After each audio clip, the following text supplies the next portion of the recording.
really try to set up, right, and give context to what we're about to do or the conversations that we're about to have, and to even tease out, hey, we may have some really hard conversations today that result in certain people may not have jobs, or this may happen, or this may happen, right?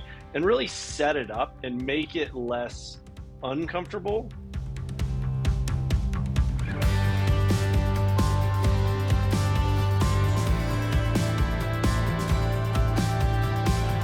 All right, Justin, I feel like everybody right now, there's like something else going on in the world, or like the whole world is watching something else happen today. And you and I decided to provide a platform for people to be able to escape. What is happening today? Something important. NFL trade deadlines today. That's happening. And the election, I think. If the election's happening today.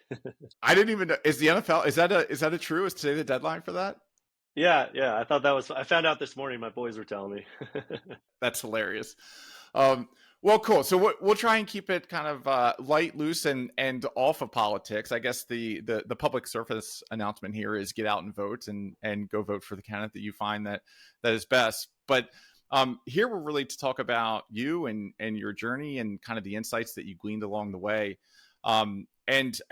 There's some things in your background that are super impressive, and some things that I definitely want to get into, specifically when you were employee, I think number 11 or something like that, and then just went and did amazing things there. But just kind of bringing it back to like the start, the one thing that I noticed about your experience as I was looking through it is, one, it's very long. You have a lot of things that you have done, that you have accomplished in life. And so what was like the one thing that stood out to me is this idea of change agent, like an idea of like getting inside of organizations and really doing amazing things. Like where did that come from? Like where did that spark come from where you're like, hey, I'm going to be a change agent and can do all these amazing things inside of organizations? I think it was just one of those things that was just inside me, right? As a kid, I remember seeing everything, whether it was soccer team or our youth group, or things at school, and just being like, man, this can be better. Like I just remember thinking that a lot, like this can be better. And so then it was never like a question of, hey, does anybody else want it to be better? Like I learned that later.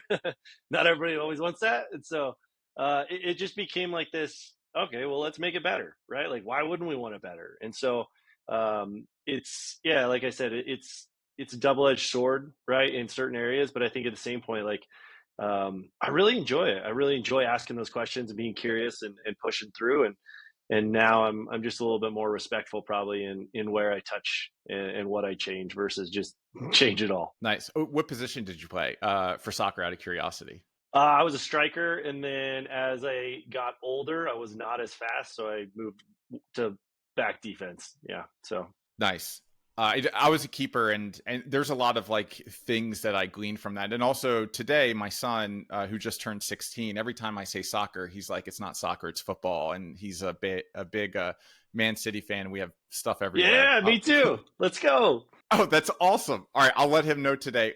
That's all. We just stack up his birthdays and Christmases full of like jerseys and balls and other things. He and I would get along very, very well. They play at 1 o'clock today, my time. So what I realize this is a complete deviation. Where are you able to find these games? Because we've been frantically looking, and like we can't really find them anywhere. I'll hook you up. I have all the insights. No worries. Okay, all right. We'll talk about that after. This is going to be great.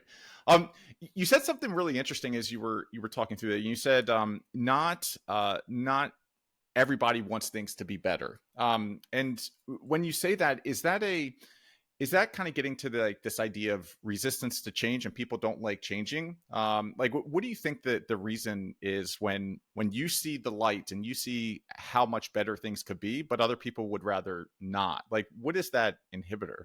Yeah, I think it's some of that. I think some of it is it's scary, right? Change is uncomfortable, right? Like I look back, like when I grew up in this little tiny church, right? And I was talking to my dad about this the other day, and we would sit in the same stinking spot every week, right? And like if somebody else sat in our spot, like my parents would like almost freak out, right? And that's the same kind of thing. It's like when you start to change something, like an organization or a team or a group or a philosophy or something, someone who's been there, right, oftentimes will take right? Because they don't know anything else. They don't know a different way.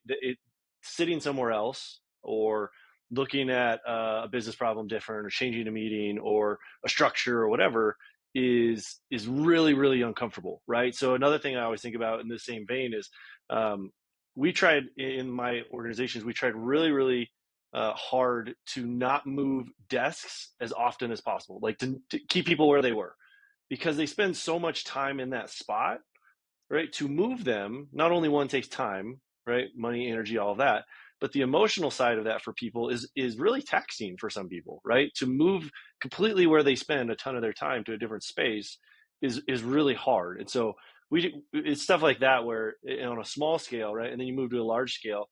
To me, then the other side of it was then you start to weigh risk versus reward, right? At what point is there a revenue win? Is there a bigger win for the business? Is there a bigger win in the conversation where, okay, we have to dive into this danger in this conversation and really push and say, okay, hey, here's what we need to do, here's why, and get people on board rather than just walk in and change things day one.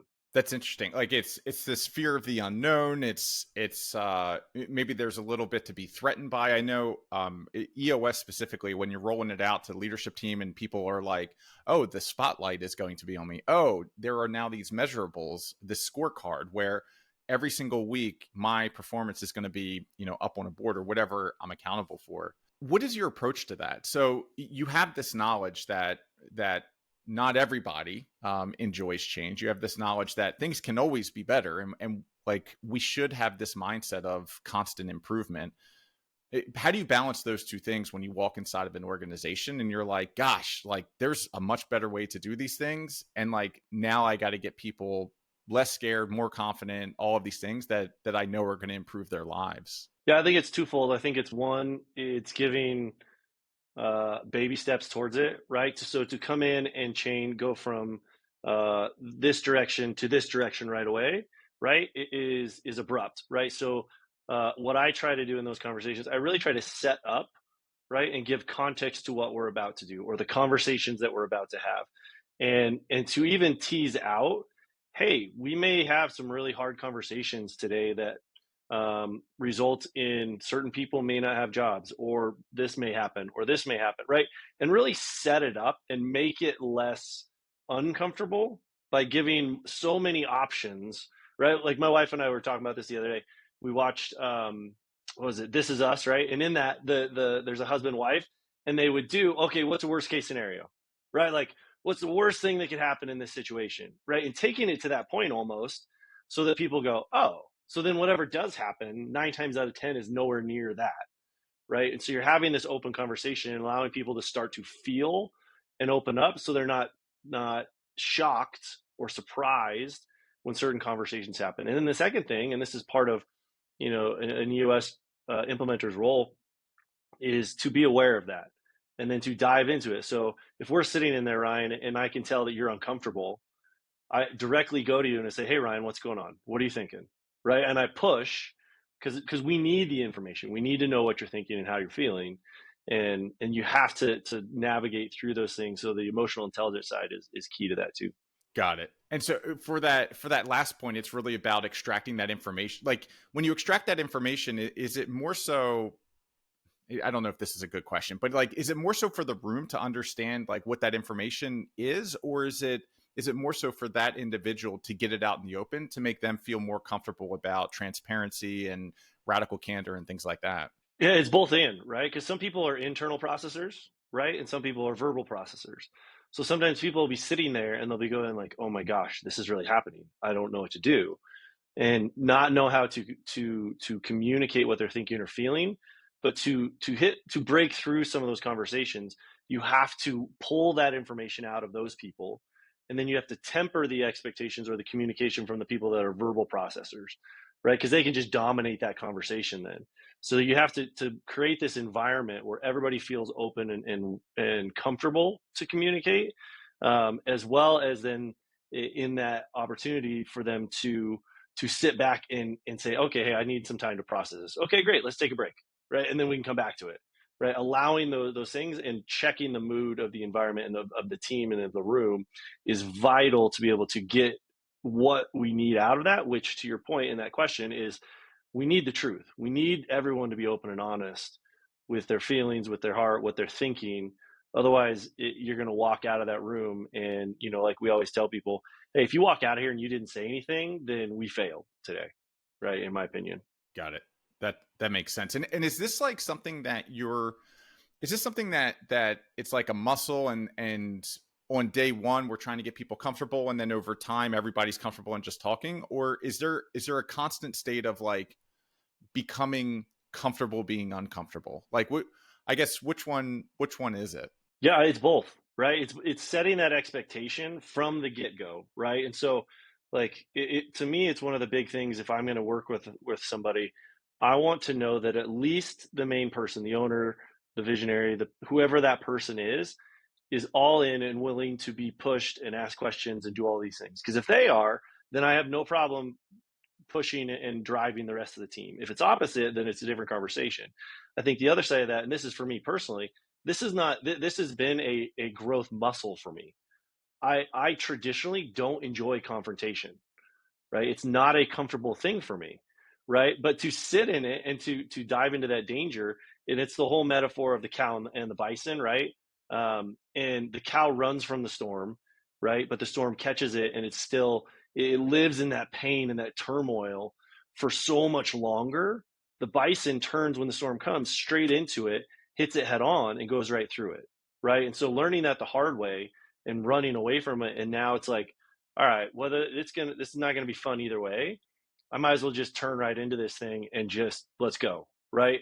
And you move through it, and you get to the other side, and you can go, okay, probably wasn't as bad as I thought it was going to be, right? But then you can continue to move forward. And we talk a lot about this idea of like right person right seat, and right person right seat. For some reason, it always goes down this path of like assholes, and for some reason that's a lot of salespeople, and it's like, hey, they don't fit this organization because they are a-holes, and it doesn't matter their performance and things like that.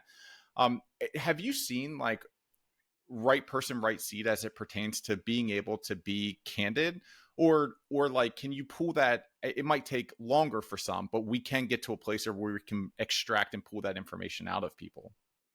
Yeah, I think oftentimes in those, what I've seen is, and this is, I've been on both sides of that, even prior to being an implementer, right? Like we're sitting in some of those conversations, and you're just going like, whoa, like I don't like this anymore.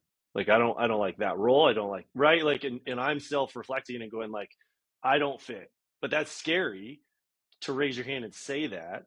But at the same point, and then there's the other side of that where it's like, yeah, oftentimes it is the salesperson, right? That it's oftentimes the hardest one to move on from. But I think the other side of that is you create that environment so you can have those open conversations.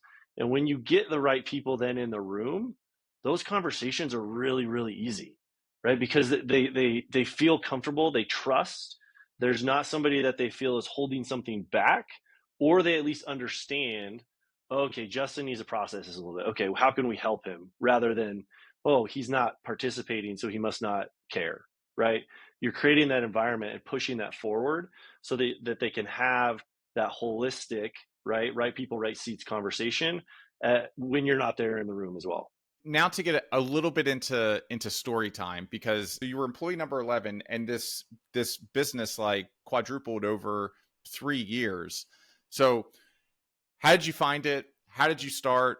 What did you accomplish? And kind of how did all of these things come together? Yeah, I was coming out of a role I was probably at a really low point, just emotionally, mentally, mental health wise, all that kind of stuff. And I had a buddy that, knew I was looking for something. And he goes, hey, I know this guy I play softball with. I think he's hiring for something. I was like, sweet, cool. Well, connect me. And so he connected me.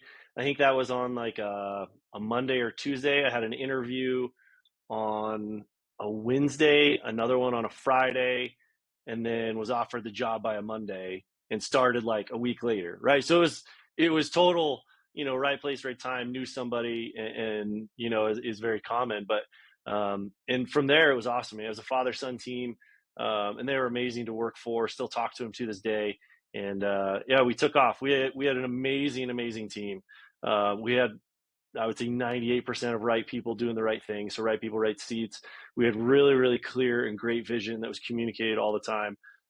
which allowed us to walk in and have some foundations and grow and take off the way that we did. And when you entered the organization, like was all of this already happening, or did you come in and as you looked around, it was like we weren't quite at 90% of right people, right seat, or where we needed to be, and there were some changes that had to be made, or did you get lucky and walked in? You were like, these are my people, this is my culture, and I'm here to pour gas on the fire. It was both in, right? I think there were some people that moved on as we went through, right? And part of that was kudos to the process, right? Of it, when you're telling your core values and you're living your core values and you're driving those things home and your vision, right? Like we talk about in EOS, what happens then is people start to hear that and they self-select out. And we had people that did that along the way, and those were the right people to leave. It wasn't a fit for them. The other side of that too is like I remember all the time telling the HR team, hey, give me 30 seconds with the person that you spent however long vetting, and I can tell you if they're going to fit or not, right? Because one of our things was fast paced, and it would be like, hey, Ryan, we're really a fast paced organization, blah, blah, blah. And everybody would always go, oh, that's so cool. It's awesome, because they want the job, right? So then we'd lean forward, look them dead in the eye and be like, no, Ryan, like we're extremely fast paced that most people can't keep up. And if this isn't the right fit for you, you're going to burn out in 90 days and we don't want that. Right. And they would either go white, right, with terror, or they'd be like, yeah, let's go. Right. And we wanted the let's go people because that's what that they fit our culture. Right. So using those principles and tools allowed us as those people left. And as we grew, right, from 11 to we went to 450, growing in that and growing in that capacity, we had to, with the speed we were going, we had to get the right people in. If we missed on some of those, and we did occasionally, man, it hurt. It hurt so bad because we were growing so quick. Wow, 11 to 450. And what kind of business was this? Contract manufacturing. Got it. When you think about, because it's interesting when you were telling that story, my brain went to I've got the core values of my last company behind me, and we have them framed, and we would talk about them every single week. And you were talking about like weeding out for culture fit, and we have this whole thing that we do. We have a process, we have a core values interview and things like that. And as you were talking about that, it was like not getting excited over. And I look back at our core values and it's like people first. And if you go and you're like, hey, do you like people? They'll be like, yeah, we like people. And so I was thinking like, what core value could there be where like someone would be like, this isn't for me. And then you came up with this idea of or not the idea, but the things that you guys use, which was fast paced. When you think about an organization moving that quick, like, how do you put the tools or the infrastructure, or like how are you supporting folks to make sure that they aren't burning out? So it's like, this is our core value. We love our people, all of these different things, but we operate very fast, dynamic. We make decisions, and we just go. Like, how do you prepare somebody for something like that? Yeah, we say it from the get-go, right? We lay the expectations, like the fast-paced aspect, and we're saying it'd be like, hey, Ryan, we're bringing you in to do X job, right? Director of marketing, whatever it is. And here's the expectation. We're not going to handhold you. We are not going to micromanage you. We're expecting you to do X, Y, and Z. Here's your numbers. Right? Like we're helping them, right? But there's a level of that and we say, we move so fast, we're needing people that come in ready to go at a high level, right? And we're not, again, trying to scare them, but we're trying to scare the people that aren't ready for that and know they're not ready, right? And so when you're having that conversation, then you're allowed to start to vet. That's where you really start to learn, okay, man, yeah, I think Justin's a good fit because he seems to kind of know he's done the right. You can start to have the offline conversation and the understanding. And then in that too, you start to see some of the cracks as people try to either make stuff up or try and get through the process, right? Just because they're really excited about it and they're just not ready. And so casting that vision, it allowed us then, once the person was on board, it really allowed us to grow quickly because we had competent people doing the right things. And they then additionally, this is something my dad always said, what we found is then people will live where they can build, right? And we allowed them, right, in the EOS mindset of 2080 approach of taking that 20% of the process to get you 80% of the way there and be like, hey, Ryan, here you go. Here's all the things that you have to do. Okay, well, what about this? Figure it out. What about this? Figure it out. If you need my help, let me know, right? Like, but here's the core things that you have to do this way. Everything else, let's go, right? And they started to use AI. They started to use all these other things that allowed us, right, to grow and capitalize on all the things that were happening outside of our building too. That's awesome. People live where they can build. Did you find at times that you would bring people in to do a certain task and realize that the place where they wanted to live or wanted to build was a little bit different, and there was a success in transitioning them, or was it like in or out? It was both, right? We had some that would come in, and were willing, because when you get to a certain point of that, and I don't know if you guys experience this too, when you get to a certain point, people just want to get their foot in the door, right? To a certain extent. And so they're like, we had a lady who's amazing. I still talk to her to this day. She came in as essentially an executive assistant. And within like 18 months, she had three different roles, and she was up to a project manager, account manager, like running some big clients for us, right? Because she was willing to just come in. She fit the culture, but she was willing to learn as she grew up, as we had opportunities and we had different spaces to get to a point where we're like, oh, okay, this really fits her, right? More so, we knew here like she's way overqualified, but we want her, so let's figure out how we can get her there. And then we had other people who, yeah, I mean, they would bomb out, and those ones hurt. I mean, you take them. I took them personally, right, and to a certain extent, and it's just part of the nature of it, and you just learn and try and predict a little bit better on the next one. Yeah, so it's really interesting when you said like those are painful, because I think all too often we get caught in this trap where when an employee fails, we're like, ah, that was them, like they weren't the right person, or they this or they that, and it's like, well, maybe you didn't vet appropriately and they shouldn't have gotten them inside the organization. Maybe we didn't onboard them correctly and properly set the expectations. Maybe we didn't support them with the tools and resources that they needed to be successful. And so not that I sit here and like to hear you say like I took that personally or like that was hard for me, but I think that shows a certain level of like leadership and confidence to acknowledge that like a lot of these things do fall on us.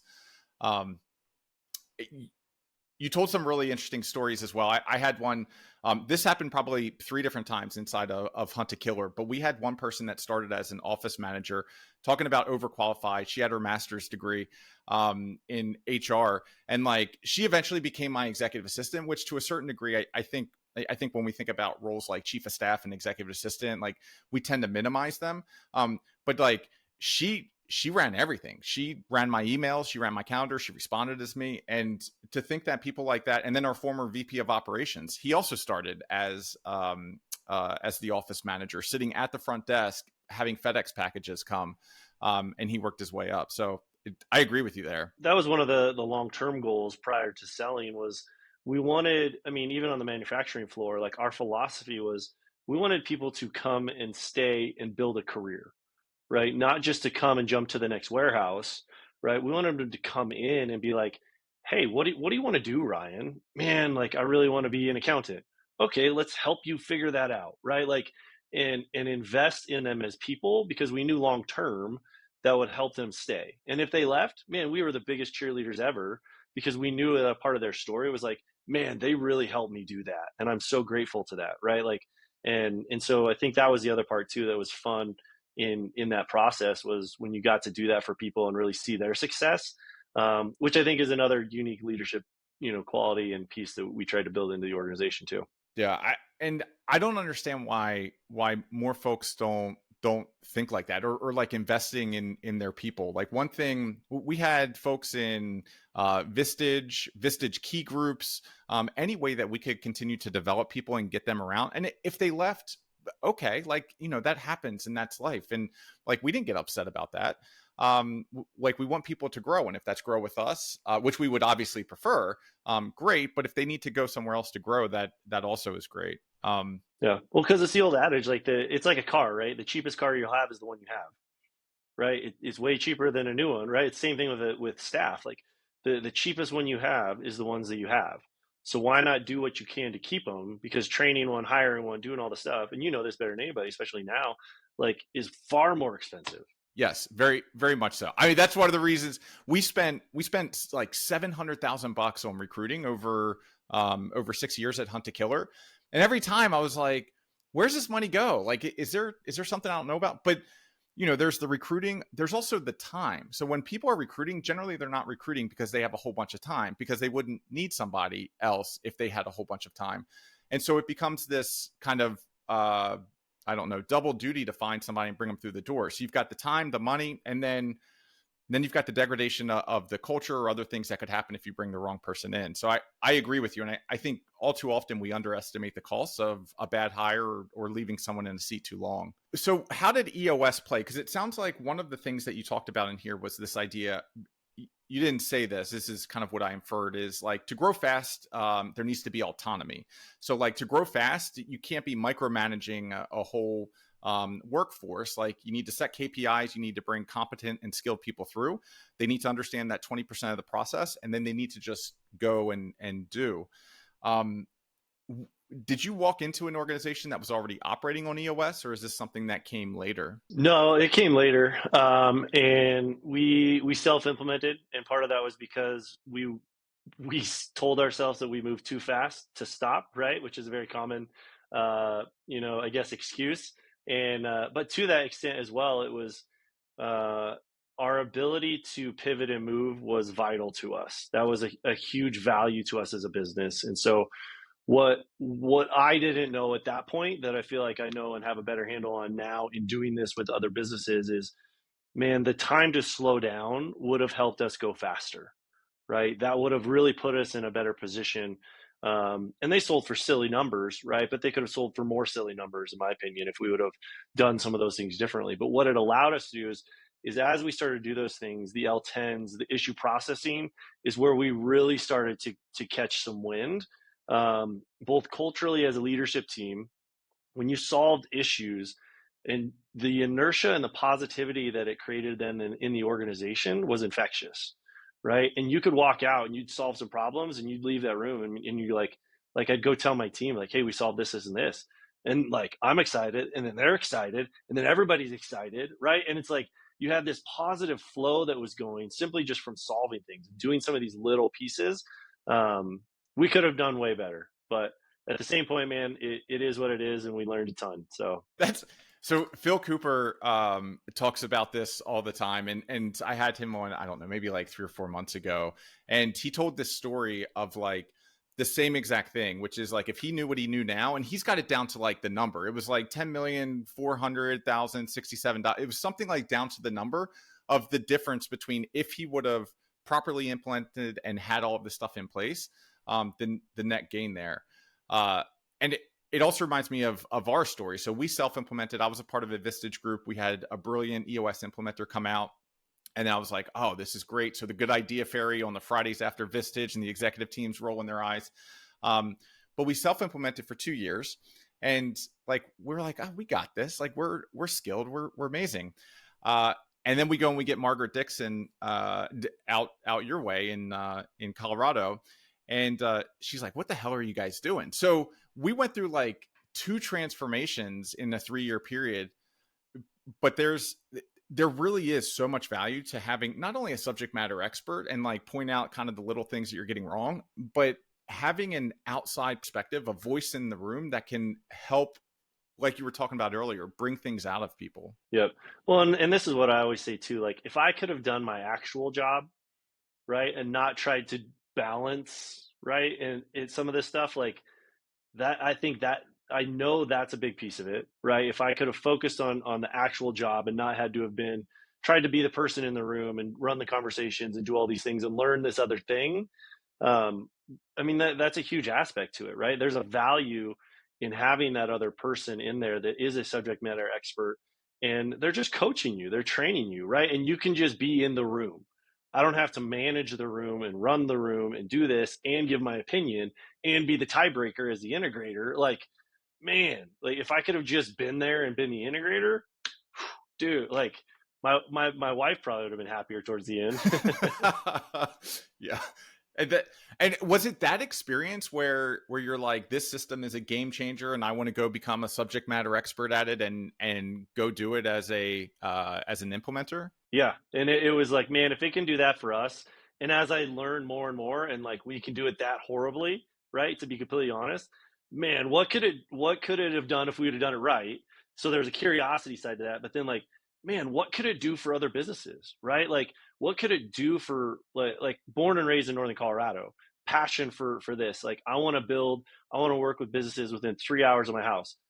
what impact could it have on businesses and more so on their families when you start to create and you start to provide these processes and this structure and these things to where they can go, oh, I don't have to miss my kid's thing or miss this or do this, right? And that's where I think for me to that point is like it was a no brainer. Then at that point, like I saw the power, but I saw a glimpse, right, of what it really is. And are there, so your time in the integrator seat and seeing this rolled out, are there experiences or instances that you now take from that and you bring to like your current clients where you're like, I've seen that, I've dealt with that, so forth? Yeah, all the time. One thing that I try really hard, and I tell people all the time is I'm a coach, I'm a facilitator. I'm not here to give you my opinion. So if you want my opinion, you need to ask me for it. And so they'll always say, "Hey, well, what do you think? What's your experience?" I'm like, "Are you asking my opinion?" And so, right, and so I have no problem doing that, but I want to be really clear in that.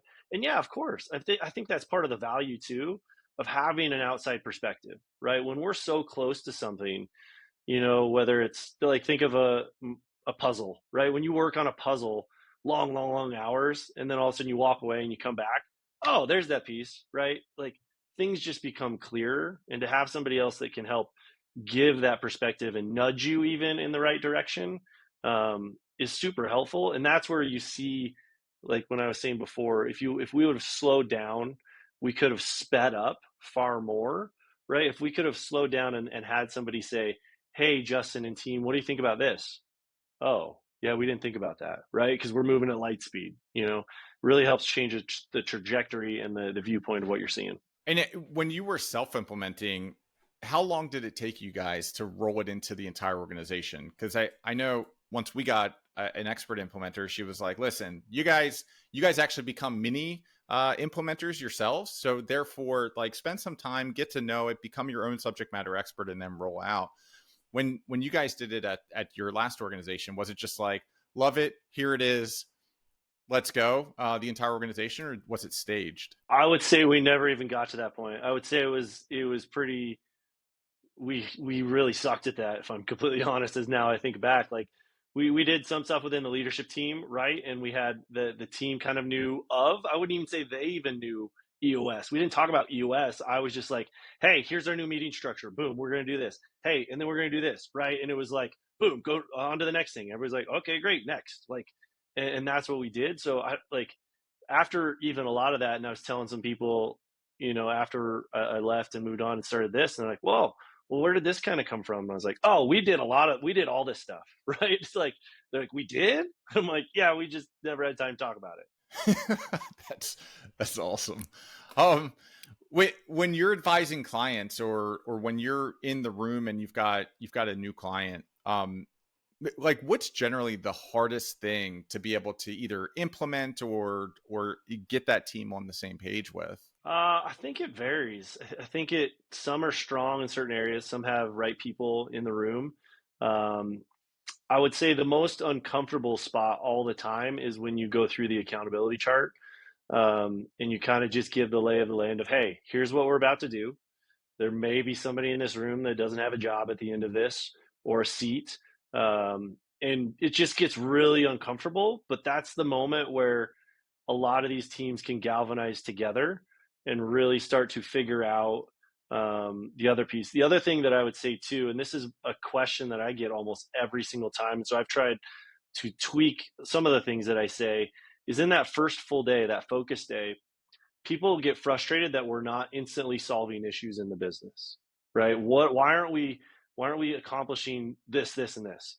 Hey, we have to set the foundation, right? So I try to manage that expectation, because especially the leaders, the owners, right, that are bringing this in and wanting to do it, they want to solve problems, right? They don't want to sit there and look at structure and all these other things, but you have to lay that foundation so that you can get to a point where you can solve real issues. Because if you start solving them and you don't have a structure, you don't have all these pieces in place, you're solving things that aren't even going to matter.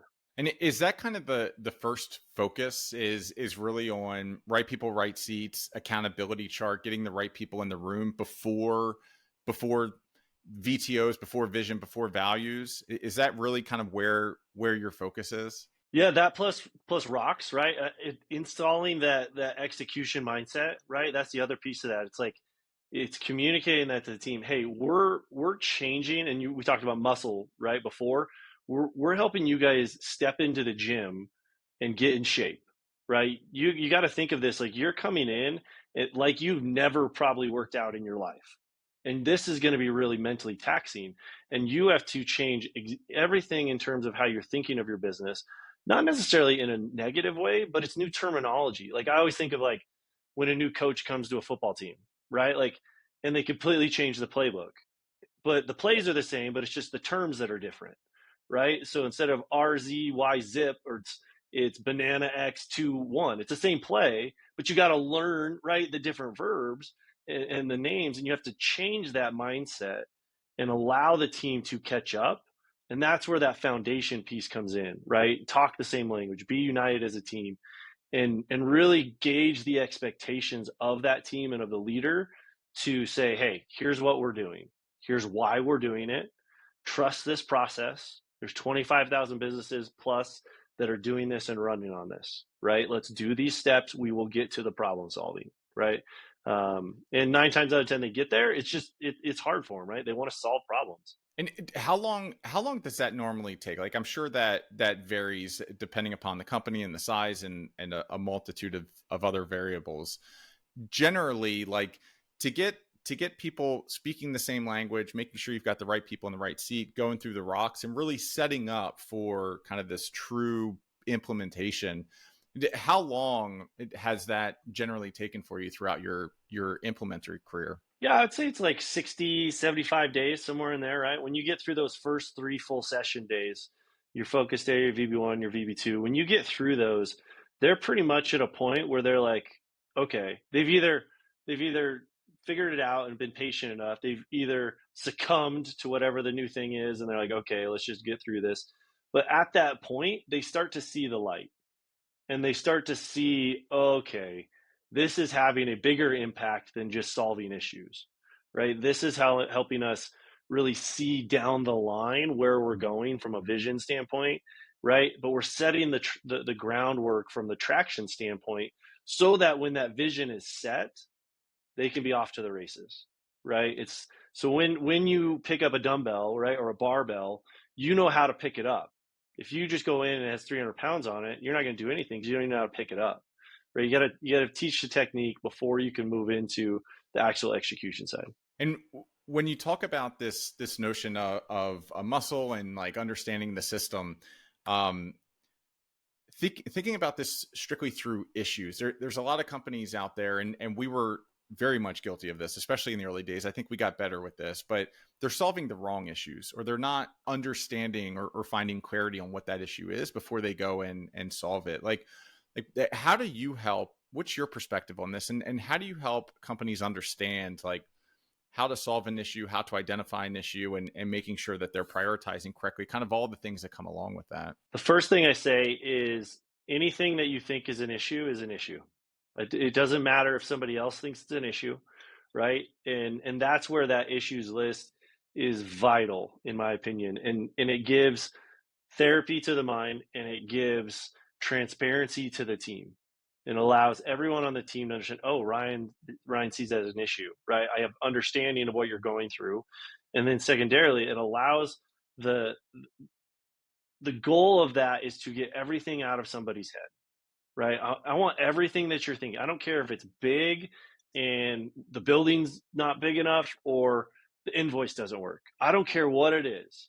Let's get it all out, right? And then from there, as you have understanding of how the execution process works, and then you have the VTO and you have your core values, you're in your mission and your tenure, where you're going, you understand the vision, then they start to understand, okay, what's really important, right? And they start to get to that point, that 60, 75 days in, where they're like, oh yeah, how many did we get through? Oh wow, we got through a ton of them. Well, how many are still on your list? Oh, I don't even know, but they don't matter, right? Like they're instantly understanding how to prioritize those and get rid of the junk, which is what bogs us down so much when we don't have a structure for those things prior to something like EOS, right? Got it. That makes a lot of sense. I love what you just said there about kind of the therapy aspect of getting these things out of our head, because like when we don't have to kind of carry that weight or hold all of those things in our head, like it provides space to be able to actually think about how we can make the biggest impacts on the business. And you go back to sleep, right? Like if it's at 2 a.m., type it in, okay, right? And you can go back to sleep. You don't have to sit there and like, oh, I got to tell Ryan, I got to tell Justin, I got to tell that person, I got to tell this person, right? No, it's done. Put it in there. I'm good. Yeah. It's so funny that we're talking about like probably 15 minutes. I do the same thing. So I just dump everything. If it sparks my brain, I just dump it on the issues list. And I just had this idea of our 10-year target is 10,000 perfect placements. And I was trying to think about, well, how do we like motivate everybody? Because there's that old story about, I think it was JFK walking through NASA and asked the janitor, hey, what are you doing here? He says, I'm putting a man on the moon. And so how do you get everybody inside of the organization focused on that one thing? And so I was like, oh, we'll just get counters. And as a part of like the onboarding, we'll send these desktop counters to everybody. And then like I can manually, put as we're placing people, and everybody understands what we're doing. But if I wouldn't have put that somewhere, like it would have just been brain trash. So I put it in the long-term issues, and I don't know, 4 quarters from now, we'll buy counters for everybody at the company. Yep. Yep. But you don't have to remember it. That's the beauty. It's great. It's great. When you think about like rolling this down now to the organization, like where do you see kind of that inflection point with the senior leadership team? So you've brought someone in.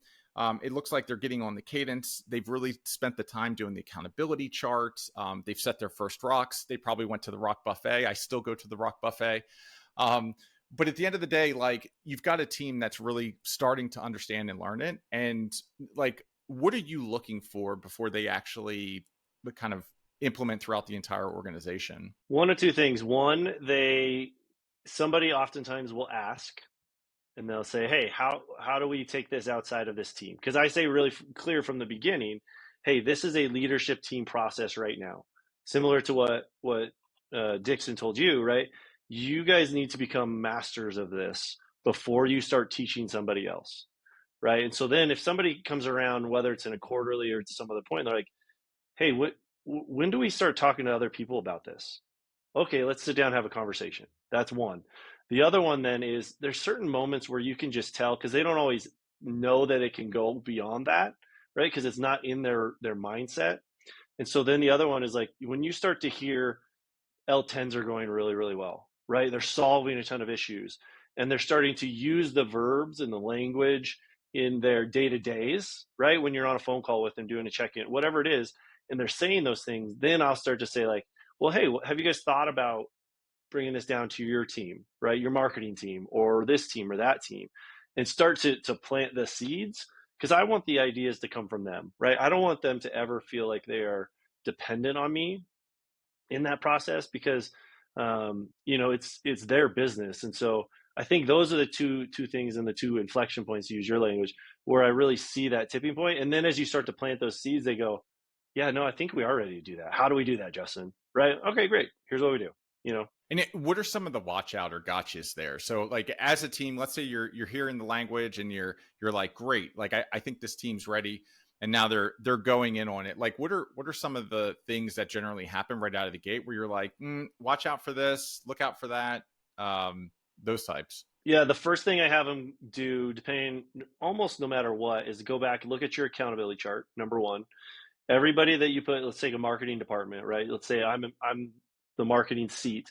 Okay, Justin, do you feel 100% confident in how the structure, how the visibility, the roles, responsibilities of your team on your accountability chart, right? That's number one. And then starting to fill that. Okay, well then an L10, right? Let's get an L10 going. Let's get a scorecard going, right? And I'm just giving those as nudges. I'm not necessarily walking them through. I can help them, but then it's those pieces where it's like, okay, boom, and then this, and then this, and allowing them to kind of go like, oh, I do know this, right?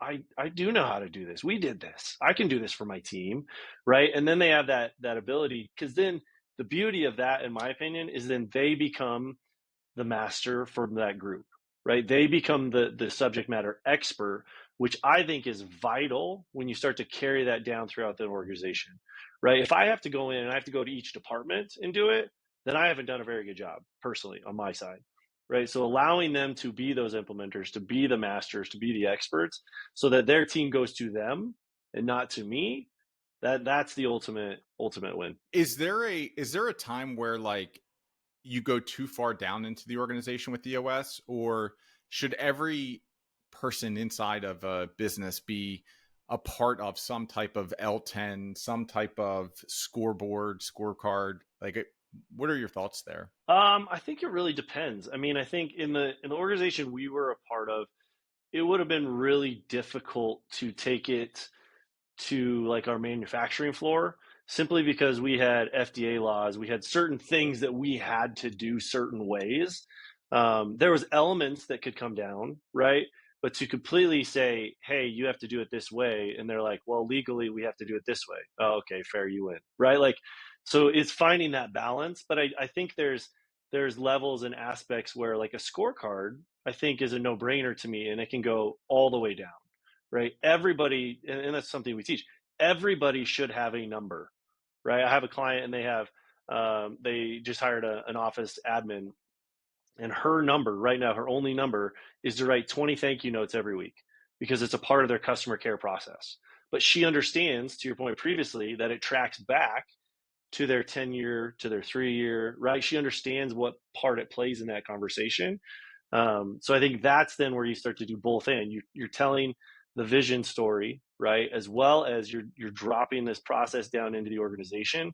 Hey, here's what we're doing. Here's why it's important, right? So that they can come on board. And what I know there's implementers out there that find like a specific vertical or a specific category or something like that. When you're looking for clients, like generally, what is your ICP? What's your ideal client look like? 3.5 hours in my house.